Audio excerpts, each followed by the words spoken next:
Here's one way to get into sundial or compass pose. We're going to start with the left knee bent in front.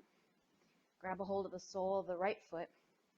Lift the calf up a little bit and take your right hand to the bottom of the calf. Sling the calf up on top of your shoulder. Take your left hand over the top of the foot to the outside of it.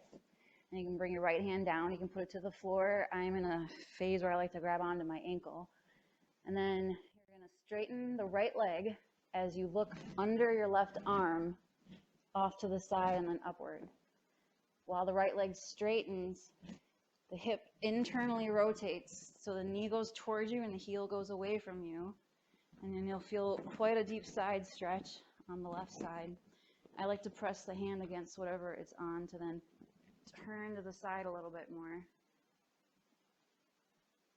And then you're there. If you're ready to go to the next stage, more or less, or make it more advanced, I should say, you can take your right hand up, go under the calf to grab the outside of the heel, right at the arch, the outer arch of the foot. And just try to sit up straight, hug the right thigh in toward your waist. The more you push the heel up into the hands, the more stable the pose will be.